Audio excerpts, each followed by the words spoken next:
Bem-vindo a mais um Entre Nós. Hoje o nosso convidado é o pianista Jorge Moiano. Jorge Moiano, muito obrigada por ter aceito Obrigado, o convite. Pianista e professor de piano na Escola Superior de Música em Lisboa. Exatamente. Entre o pianista e o professor de piano, dedica mais tempo ao professor, não é? À sua atividade enquanto professor de piano. Digamos que a atividade docente é a atividade que tem um caráter regular.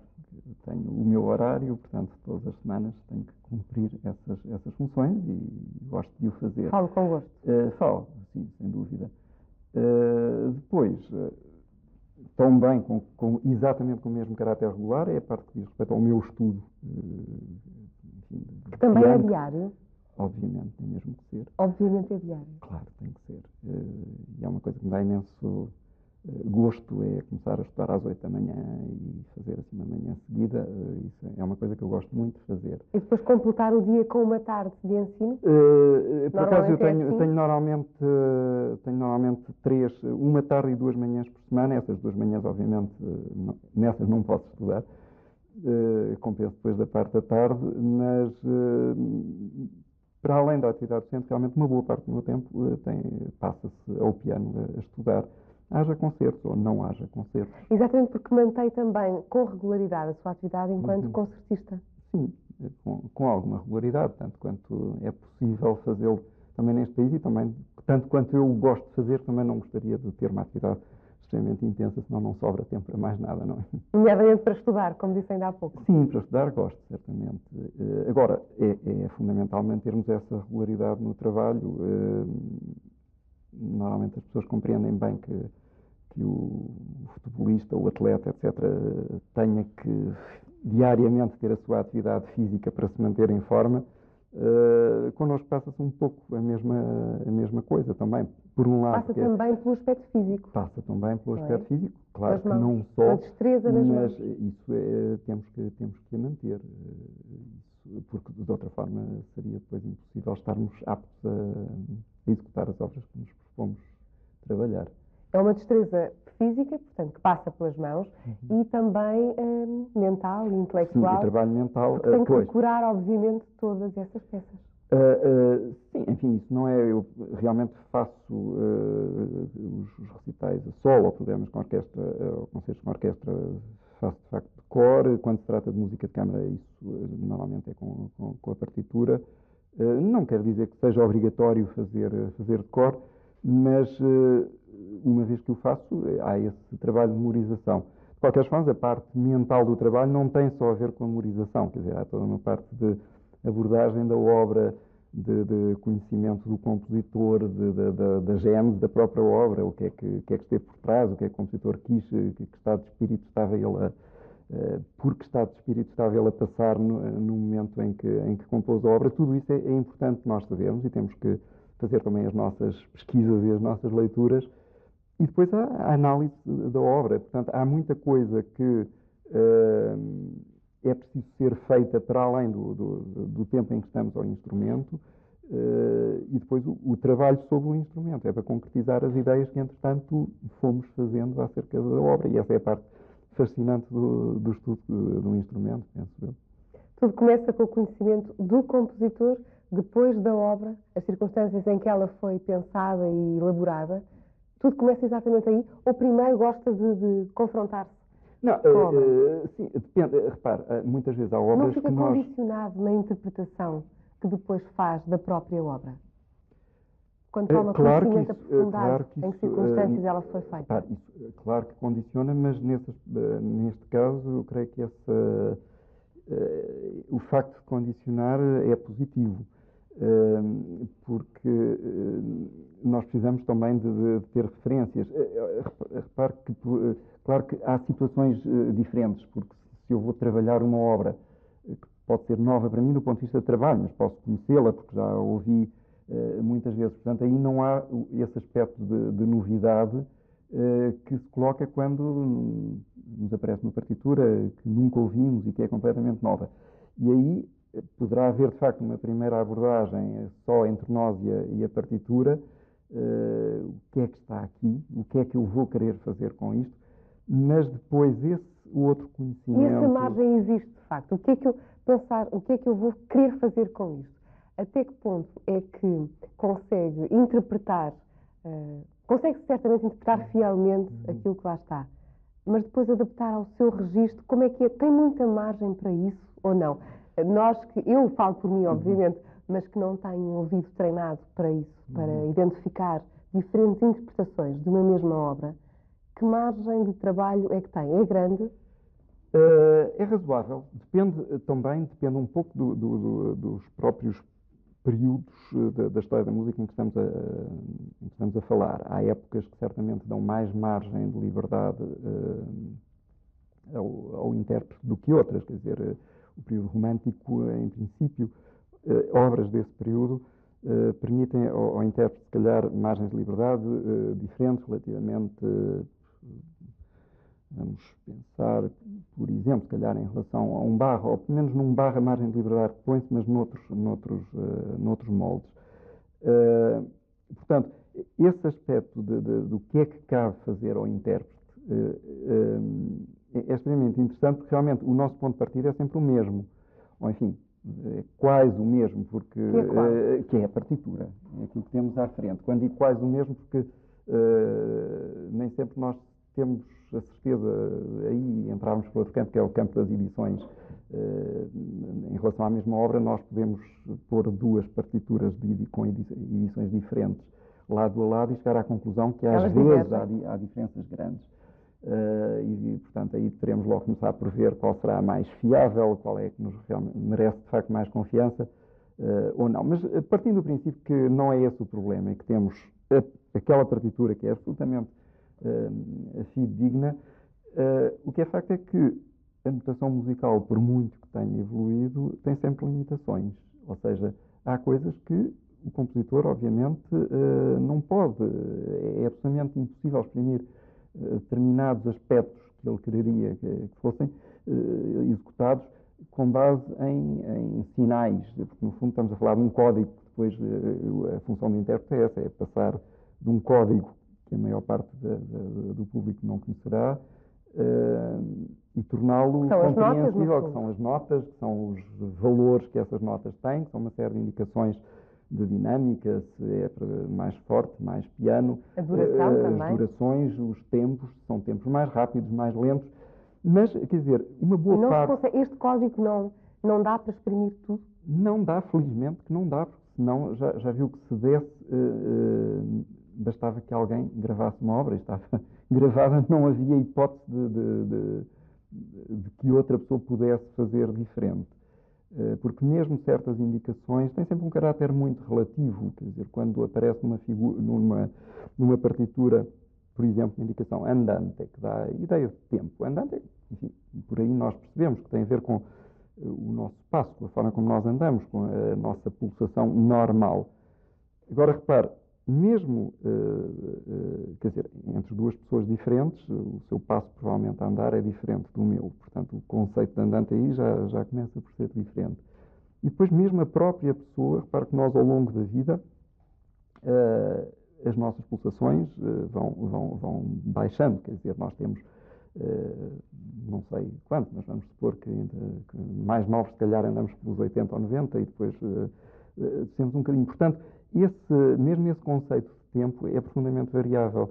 E mesmo uma pessoa não treinada, digamos assim, ou não habituada a ouvir música, há certos aspectos de diferenças de interpretação que facilmente consegue captar se ouvir duas interpretações alternadamente. Houve uma e logo de seguida houve outra, e há coisas que de certeza pode logo captar. Outras diferenças serão um pouco mais sutis e poderá ser, aí sim, preciso uma maior habituação. Mas eu creio que tudo isso torna realmente particularmente interessante o trabalho do intérprete. Ter consciência. O estímulo que tem diariamente para continuar com tanto interesse como temos estado a observar da sua parte, a falar e é uma coisa extremamente interessante nós pegarmos numa partitura, em qualquer coisa que vamos trabalhar de novo, e vermos o desenvolvimento do trabalho, começarmos a ver a coisa a ganhar forma. Desde a resolução dos problemas estritamente físicos, digitais, se quisermos, as escolhas das melhores dedilhações para conseguir um determinado objetivo, à própria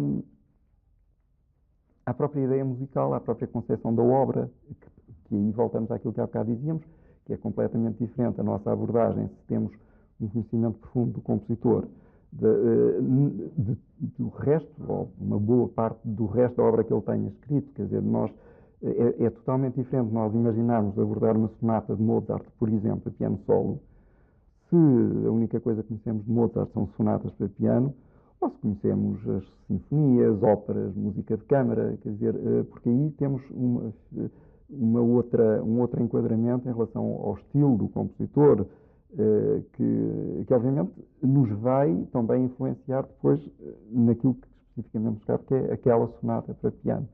Portanto, tudo isso vai influenciar. Por outro lado, há a necessidade de termos sempre também muito cuidado, e aí voltamos à tal pergunta que fazia, de qual é o grau de liberdade, porque também se às vezes entramos depois por certos exageros, porque... Não se pode falar em interpretações livres, obviamente. Digamos que em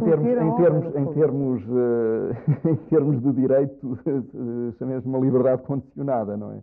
E, portanto, há até... E fortemente condicionada, até pela própria crítica também. Eu aí creio que não. Creio que a crítica, quer dizer, é claro que tem sempre interesse. Nós vermos o que é que... Sim, eu acho que pode ser, mas quer dizer, não é a crítica, obviamente, que vai depois, poderá, num ou noutro caso, pontualmente, ter alguma influência, mas se a pessoa realmente pensou seriamente sobre a obra que vai executar, não creio que seja depois uma crítica que vá fazer mudar tudo. Agora, e só para completar isto, porque realmente estava a pensar num outro aspecto, também é curioso, sobre as questões de interpretação, é o facto de, nós falamos muitas vezes da história da música, enfim, como é que foi a sequência, os vários compositores importantes, etc., tudo isso.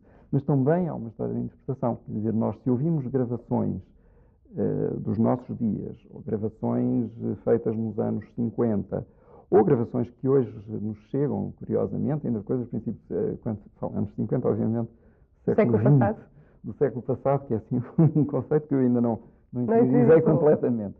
Mas coisas que nos chegam, que ficaram e que hoje em dia é possível ouvir, coisas ainda mais antigas, mesmo princípios do século XX, ficamos bem com a noção de como são completamente diferentes os conceitos, por exemplo, em relação a isso, às liberdades que o intérprete pode ter. Isso seria um aspecto muito curioso. E no futuro também será assim? Acha que a música caminha nesse sentido? Para concluirmos esta questão da interpretação. Eu penso que há um certo tipo de música em relação ao qual a função do intérprete será sempre extremamente importante. Falamos da música clássica. Sim, mas mesmo na chamada música clássica ou música erudita, ou enfim, é sempre difícil encontrar um bom nome para isso. Há certos outros aspectos de criação contemporânea em que a função do intérprete realmente se esbate muitíssimo mais, quer dizer, em que a margem que ele tem são indicações, às vezes, de facto, tão precisas, tantos segundos para fazer isto, ou qualquer coisa assim do género, ou porque já não se trata do intérprete convencional, mas tem a ver mais com as novas tecnologias que também são utilizadas na criação contemporânea, e em que, portanto, se vamos para aí, não sei, eu próprio tenho muita curiosidade, eu gostaria de ainda cá estar daqui a 50 anos, de maneira a saber como é que isto tudo evolui. De música também. Ouço, uma questão também de curiosidade, embora depois há sempre os gostos pessoais, se me perguntar se prefiro ouvir certo tipo de coisas que se fazem hoje, ou algumas mais antigas, mais de outros períodos, eu se calhar, na questão admito que possa ter algum conservadorismo estético, mas de facto sinto-me mais identificado, talvez com períodos mais anteriores relativamente à história da música. E está feliz com a sua opção pela música? Deixou a engenharia civil de lado? Podemos dizer desse modo, porque fez o curso, licenciou-se em engenharia civil, e um ano depois, quando foi colocado como professor no Conservatório Nacional, abdicou Sim, ainda tive assim um período em que dava aulas no conservatório e era assistente no técnico, mas realmente era absolutamente incompatível, uma vez que eu queria realmente voltar a estudar piano a sério. Não me arrependo de todo. Tenho sérias dúvidas sobre se Acha que foi teria porque o sido piano assim entrou em mesmo. tenra idade na sua vida? Tinha 4 anos, quando foi colocado na Fundação Musical dos Amigos das Crianças. Exato. Começou a aprender piano com 4 anos. Foi Acha que nessa foi altura. determinante? Não. Quer dizer, eu não faço ideia do que é que, se em vez de ter ido parar à Fundação dos Amigos das Crianças, tivesse ido parar a outro tipo de escola, Ou não em tivesse que nunca tivesse tudo. tido contacto com a música nessa altura, a minha vida provavelmente teria levado um caminho completamente diferente. Não, ou provavelmente, ou quase, de certeza, não é? Porque não havia provavelmente nenhuma tradição musical na família, foi assim um pouco obra do acaso ter ido parar a essa escola. O que é facto é que a partir daí começou um contacto com a música que nunca mais deixei de ter. Contacto com música, contacto com compositores, não podemos deixar de falar em Schumann. Tem um disco, um CD, melhor dizendo, Sim, com obras de Schumann. com obras de Schumann, editado. É o seu compositor de eleição ou foi também uma obra do acaso, esta aproximação Não, eu a creio que Schumann? não foi. Quer dizer, o facto de quando se tratou de gravar esse CD, escolher obras de Schumann, não foi propriamente uma questão de acaso. Realmente era. Nestas coisas é sempre difícil. Nós dizemos é o meu compositor favorito, isso é restringir demasiadamente. Mas é um Mas é de compositor facto um daqueles surpreendente. compositores que mais me fascina em termos de vida, de obra, de relação entre a vida e a obra. Sempre senti extremamente atraído por ele e digamos que quanto mais entro no mundo dele, mais essa atração aumenta. Foi um projeto de bom pianista que acabou por não poder concretizar. O No Schumann. caso do Schumann. O caso do Schumann. Há um episódio até curioso, não deixa de ser curioso, que ele fez. Quer contar em pouco tempo essa história? Enfim, o Schumann, como muitos outros jovens músicos dessa altura, tinha digamos, o primeiro objetivo era sobretudo a questão de serem os grandes virtuosos do piano, um pouco à semelhança do Paganini com o violino, que foi assim uma personagem que arrebatava multidões precisamente por essa altura. Estamos a falar na primeira metade do século XIX. De forma que havia essa época em que começaram a surgir os grandes virtuosos do piano, que também, enquanto instrumento, se estava a afirmar nessa altura, porque a história do piano é relativamente recente. E precisamente o Schumann, com essa ideia de se tornar um concertista, antes de mais, imaginou um sistema para ultrapassar o problema que todos nós temos, que é a nossa mão, basta olharmos para ela para vermos como ela é desigual e tem uma parte fraca, digamos assim, por constituição, que é esta parte que nós chamamos o quarto e o quinto dedo, o nosso mindinho e o quarto dedo também. E ele arranjou um esquema que pensou que poderia ajudar, tinha a ver com uma corda que ele prendia, que depois atava aqui, etc. E que poderia ajudar a ultrapassar essa fraqueza, só que o resultado foi absolutamente contraproducente, foi ao contrário do que ele esperava que fosse, e o dedo ficou semi-paralisado, quer dizer, ele não ficou completamente impossibilitado de tocar, mas essa carreira de virtuoso é que ficou fora de questão. Em consequência, voltou-se mais para a composição. E ainda bem, para todos os intérpretes, que ele Sim, assim sem fez. dúvida, sem dúvida, porque de outra forma, quer dizer, essa música espantosa que ele realmente criou, provavelmente, pelo menos parte dela, se calhar não tinha chegado a ser criada. Mas a nossa mão, a sua mão em particular, é equilibrada para o piano? Esta debilidade que falou do quarto e debilidade, quinto dedo? eu creio que ela é para qualquer pessoa, em termos deste instrumento concreto que é o piano, ela é sempre desequilibrada à partida. Cabe-nos a nós, com o trabalho, enfim, com o tal trabalho, entre aspas, mais técnico, se quiser, que temos que fazer e que vamos fazendo diariamente, compensar esse desequilíbrio natural dela. Porque, quer dizer, o desequilíbrio tem aspectos positivos e tem aspectos negativos. Quando falamos em desequilíbrio, basta olharmos para este polegar, que é a característica dos primatas, não é oponível ao resto da mão, que parece que, por esse lado, a mão fica desequilibrada. Por outro, dá-nos imenso jeito, enquanto pianistas, para muitíssimas outras coisas, que sem essa possibilidade do polegar ter a sua própria forma de utilização, nos limitaria também muito mais. Portanto, Mas ao tocar, quando está a tocar, não sente esse tipo de limitações, até porque o faz diariamente, como disse no início da nossa conversa. A sua relação com o piano, para finalizarmos, é de grande proximidade. Como é que encara o seu piano? É um seu amigo? Como é que define esta relação que já vem de há muito tempo? Sim, acho que fundamentalmente há uma relação de grande proximidade. Utilizou a palavra amigo, acho que sim, que será uma palavra que pode ser utilizada. Às vezes,